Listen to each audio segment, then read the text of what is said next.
Hey guys, Sean Terry here, Flip2Freedom.com. All right, so what do you do if someone says, when you're meeting with a seller, and they say they want to think about it? So you present your offer, you go through everything, go through the whole house, build rapport, and you're there for an hour, and they say, give them the offer number, and they say, well, we want to think about it. What do you do?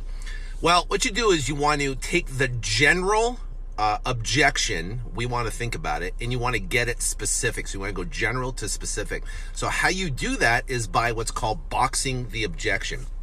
So what we want to do is put the objection in essentially a box. So what we do is we say, okay, Mr. Seller, I can appreciate that. You want to think about it, but what specifically do you want to think about? Do you want to think about the actual contract? Do you want to think about the process of the closing? Is it me, or is there something I said? Is there something you want to think about me, or is it the price?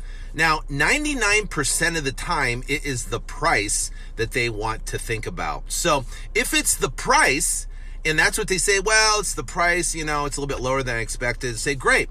So let me ask you a question, Mr. Seller. I gave you an offer, kind of explained why our offer is our offer. And so where do you need to be to get the deal done today? Because obviously you want to sell and we want to buy. So you know what? Let's see if we can make a deal. So where do you need to be to get the deal done today?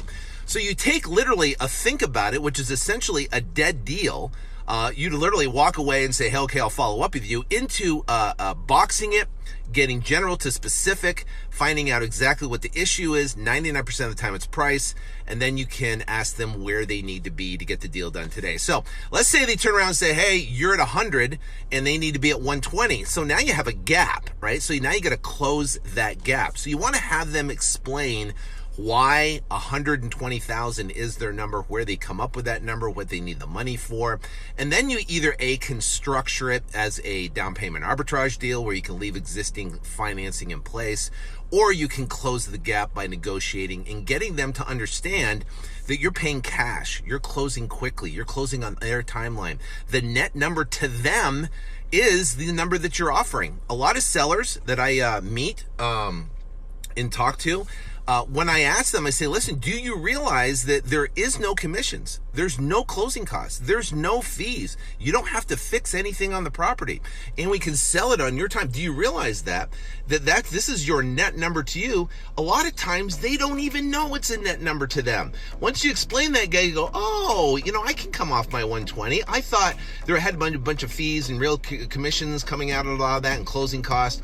Say, no, yeah, I could probably do 110. So now they're from 110, you're at 100. Now you can do a split it down the middle. So what if we split it down the middle? We do $105,000. Now you can turn around and get that deal closed for 105. So you took literally a blow-off objection, I want to think about it, and turned it into a contract. Hope this helps.